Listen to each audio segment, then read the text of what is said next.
Gawin na naman nating makulay ang ating kutsinta para sa ganon ay mabilis natin itong maibinta.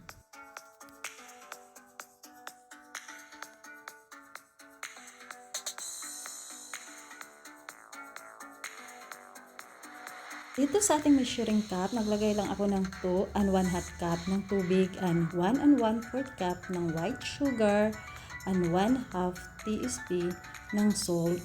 At pagkatapos ay haluin lang natin itong maigi. Na din natin ilagay ang ating 2/3 cup ng flour and 1 and 1/4 cup ng cassava flour.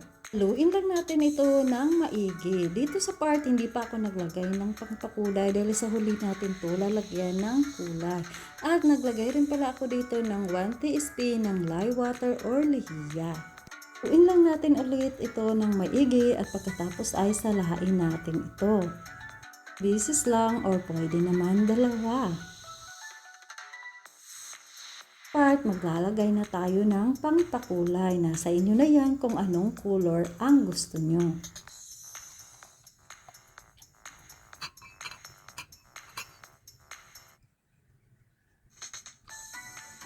Mga pangpakulay na gamit ko ay nabili ko lang sa Shopee at ito yung nilalagay ko pag gumawa ako ng icing.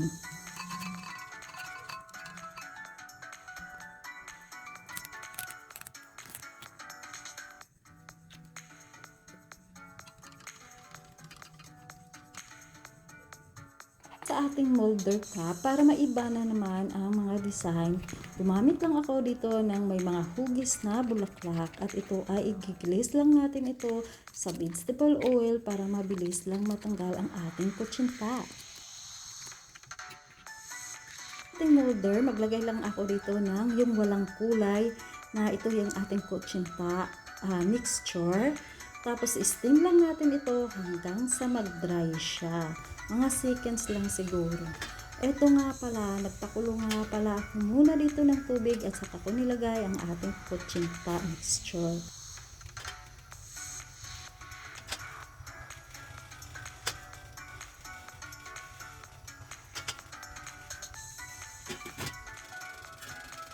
Dahil na nga ang ating kutsinta, pwede na tayong mag-add dito ng another batch na kulay.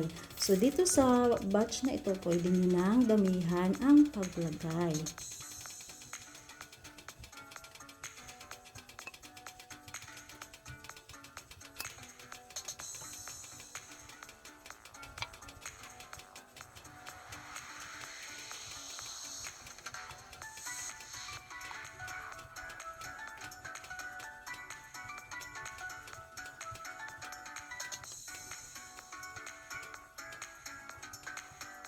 Steam lang natin ito ng 10 minutes to 15 minutes.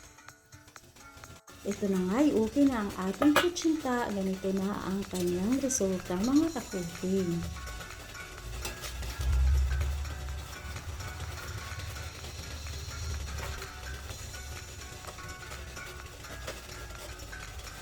Higin nyo muna saglit ang ating kutsinta bago nyo tanggalin sa molder para sa ganoon ay mabilis itong matanggal.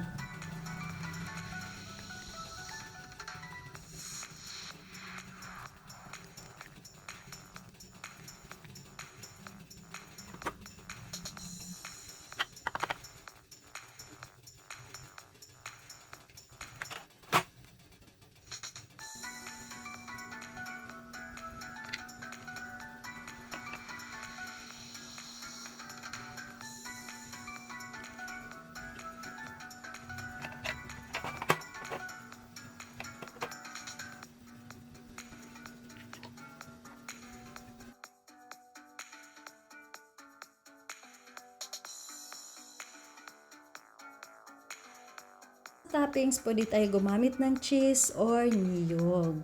So, cheese lang ang nilagay ko dahil wala nga akong mabiling niyog. Man sa texture ng ating kutsinta, hindi ka magsisisi kung i-business natin ito. Dahil itong ating kutsinta ay ma-chewy. So, meron kasing ibang kutsinta, matigas itong aking kutsinta. Ganito ang kanyang resulta, mga ka-cooking. Ayan, di ba chewy?